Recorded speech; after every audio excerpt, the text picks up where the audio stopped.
There comes a moment in a woman's life when every familiar voice grows quiet and every human support she once leaned on slowly disappears. And in that unsettling silence, it feels as if everything is falling apart. Yet heaven sees something entirely different taking place. Because when a woman reaches the place where she has no one left but God, she has not reached the end of her story, but the beginning of her transformation, a sacred turning point where loss becomes preparation and solitude becomes holy ground. And though it may feel painful when friendships fade, when relationships collapse, when messages stop coming and nights stretch longer than before, this season is not punishment, but divine positioning. Because God often removes distractions before revealing destiny, and what feels like abandonment is actually an invitation into deeper intimacy with Him. For when people walk out, God steps closer, not to replace human connection, but to reveal His constant presence.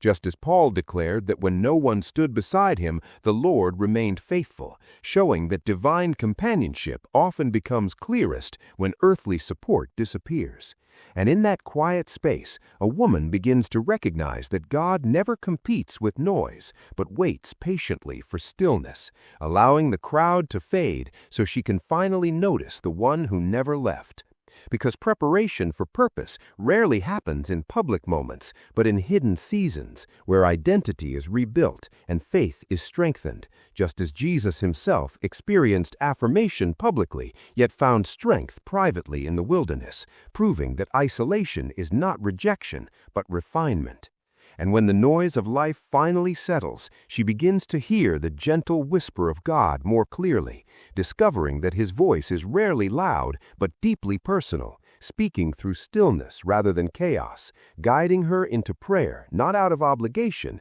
but necessity, drawing her into Scripture not through routine but hunger, until she realizes her identity was never meant to be defined by relationships, roles, or expectations, but by her position as a daughter, loved and chosen by God. And like Hagar in the wilderness, who believed she was forgotten, yet encountered the God who sees, she learns that divine vision reaches even the loneliest places.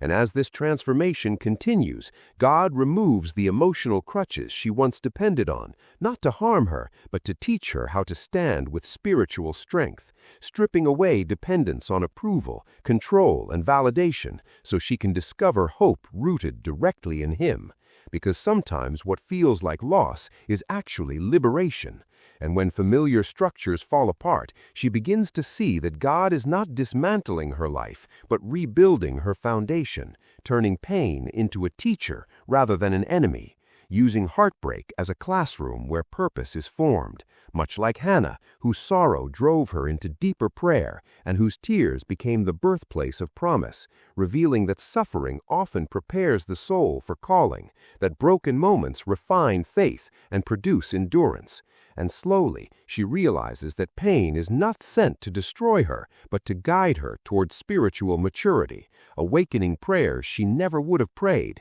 and strength she never knew existed, until loneliness itself becomes a sanctuary where God reshapes her identity, removing the mirrors of human validation so she can finally see herself through divine eyes, not rejected but chosen, not shattered but becoming whole, recognizing within herself courage like Esther, faithfulness like Ruth, wisdom like Deborah, and surrender like Mary, discovering that silence allows seeds of destiny to grow unseen beneath the surface, and through this hidden season, her faith deepens into something unshakable, no longer dependent on circumstances, but anchored in God alone, developing the kind of faith that praises even when outcomes remain uncertain, the kind that declares trust even when prayers seem unanswered, a faith forged not in comfort but in endurance, making her spiritually resilient because she has survived loneliness,